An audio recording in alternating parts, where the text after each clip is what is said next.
This is Optimal Living Daily Relationships, episode 202, The Grace and Aziz Ansari Story, What Women and Men Can Learn, by Lisa Merlo-Booth of lisamerlobooth.com. And I'm your host, Joss Marie. Welcome to OLD Relationships, everyone. Today, I have a post by Lisa Merlo-Booth that suggests what she believes women and men can take away from the Grace and Aziz Ansari story.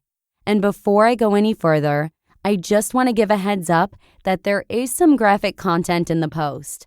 And while most of it is bleeped out, this particular post may not be suitable for children.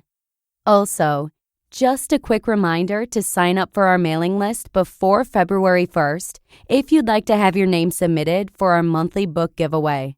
The winner of the February raffle will actually get to choose which minimalist book they would like. You can sign up right at oldpodcast.com, and we actually do a drawing on the first of every month, so best of luck. And with that, let's hear Lisa's post and start optimizing your life.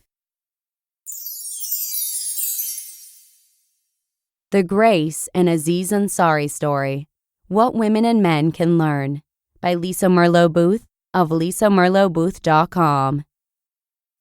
If we have any hope of changing the landscape for women regarding equality, sexual harassment, and assault, we have to be willing to have difficult conversations about the role males and females play in these dynamics. I cannot think of a more perfect story to shine a spotlight on this difficult issue than the story of Aziz Ansari and Grace. Contrary to what some believe, I do not believe this story is a story of sexual assault, but rather a story of patriarchy, gender socialization, and power. If you haven't read the story, it's worth the read. Males and females alike have a lot to learn from this story. We live in a world where males are socialized to have sex with as many females as possible without falling for any of them. They're taught to be strong, emotionally cut off, and aggressive. This sets guys up for viewing females as objects to be taken rather than human beings to get to know. Similarly, females are taught that their worth is tied to their looks and the attention of men. They're inundated with messages to be nice, put the needs of others before themselves, and not make waves. This sets women up to be sexy, kind, non-confrontational, and compliant, especially to males. In this story, both Aziz and Grace followed these instructions to a T. In this story, Aziz is a man on an incessant hunt for sex. Throughout the night, he pushes and pushes and pushes for sex by frequently asking, "Where do you want me to f you?" and on several different occasions, moving her hand to his penis. Even when Aziz appears to have agreed to stop pushing for more, the truth is that, in reality, he is manipulatively pushing for more. Of course, it's only fun if we're both having fun, as he takes her to the couch and starts up again. He's a man on a mission who has little interest in finding out what his date wants, what she's feeling, or who she is. What he is interested in is her body, not the person in it. He doesn't slow down to read the signs, hear her pauses. "I do not want to feel forced, because then I'll hate you," or make sure she's having fun as well. Instead, he assumes that if she's going along, she must want it as much as he does. Except she doesn't. And this is where Grace's side comes in. Grace reports giving Aziz several nonverbal clues that she's not into having sex with him. In the article, she states, "I know I was physically giving off clues that I wasn't interested. I don't think that was noticed at all. Or if it was ignored." Giving off clues is girl speak for, "I was trying to be nice. I didn't want to be a bitch." She states that the nonverbal clues she gave were expressed in me pulling away and mumbling. "I know that my hands stopped moving at some points. I stopped moving my lips and turned cold." These clues were mixed in with her kissing him and giving and receiving oral sex. And this is where we as women have to learn from our actions. If we have any hope of changing the dynamic between men and women around sexual assault, women have to be willing to look at our actions as well. Not because we cause assault, we do not, but because we have to learn to better protect ourselves from it. Refusing to look at our actions out of a misguided sensitivity around not blaming the victim is increasing the odds of us being victims. There will always be dangerous males in the world. There will always be males who will try to push women into having sex with them, regardless of whether or not the women want it. Females of all ages need to become better skilled at protecting ourselves, standing up for ourselves, and sending clear messages about what is and is not okay. It's one thing to say we don't cause something. It's another thing to choose to not take a position of leadership regarding our personal welfare. It's crucial for females of all ages to master self-leadership if we hope to create a safer world for all of us. Self-leadership is the ability to consciously impact one's own world via effective communication, bold accountability of yourself and others, and intentional action. We also need to master self-leadership if we hope to be treated as the equals we are. This is not about blaming victims.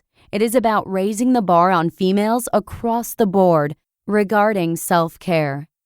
All females can learn from Grace's experience, because the truth is, if we don't dare to learn from Grace's actions, we run the risk of repeating the same mistakes to the detriment of all of us. Several key lessons to learn from Grace include: 1. When someone is pushing you to do something you don't feel comfortable to do not worry about being nice. Focus on protecting yourself, not them. 2.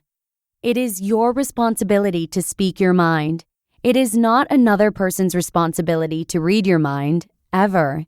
This is true regardless of whether the other person is your spouse, date, boss, or friend. 3. Whenever there are mixed messages given, the other person will pay attention to the part of the message they want to receive. Make sure your messages are clear, not vague or mixed. 4. Heed the red flags from the beginning. Aziz showed what he was after before they ever entered his apartment, and certainly within the first 10 minutes at the apartment. Do not feel bad about walking out on a date at any point in the evening. Self-leadership requires that you make hard decisions for the sake of your team or company. You are your team. 5. When someone is crossing the line, not listening to your body language, or becoming aggressive in any way, recognize that your clues are not working and ramp up your message. Do this unapologetically. 6. Do not blame other women or yourself for their choices. Learn from them. Challenge. Take time right now to get clear about what is and is not acceptable to you before you are ever in the position of having to decide on the spot what to do. Tell yourself that while it is not your fault if someone chooses to assault you, it is your responsibility to do whatever you can to protect yourself. You have to be clear with yourself that you have the right and the duty to unequivocally say no for your sake. Note: Aziz does several things wrong in this story that all males will be wise to learn from, especially in the post-Me Too era. Although, to be honest, men should have learned these things well before now. Note: there are certainly times when fighting back will put women at greater risk of personal harm. In these cases, it is the individual's duty to decide what she feels she needs to do to protect her welfare. You just listened to the post titled, The Grace and Aziz Ansari Story, What Women and Men Can Learn, by Lisa Merlo-Booth of lisamerlobooth.com. Thank you to Lisa for letting us share her perspective on this subject. I'm proud to say I fully support the Time's Up movement, and I pray that its impact has positive effects on a culture where sexual assault has all too often gone unnoticed. So thank you again to Lisa for letting us share this post with you today. And before we wrap it up, I just want to give one final reminder to sign up for our mailing list to those of you who may be interested in having your name submitted for our February 1st book raffle. We do the drawing on the 1st of every month, And as I mentioned briefly earlier, this month the winner will get to choose which one of the minimalist books they'd like. So head on over to oldpodcast.com to sign up before the 1st if you'd like to have a chance at winning. Good luck. And that's all I've got for episode 202. Thank you so much for joining me here today, and I hope to see you again tomorrow and Thursday with a 2-part mini-series from Angel Chernoff, where your optimal life awaits. Hello, Life Optimizer. This is Justin Malik, creator and producer of this podcast, but also Optimal Living Daily, the show where I read to you from even more blogs covering finance, productivity, minimalism, personal development, and more from incredible bloggers like Derek Sivers, Zen Habits, Mark and Angel, The Minimalists, and all the ones you hear on this show too. So if you enjoyed today's episode and like taking amazing blogs on the go, come on over to Optimal Living Daily and subscribe to that one too.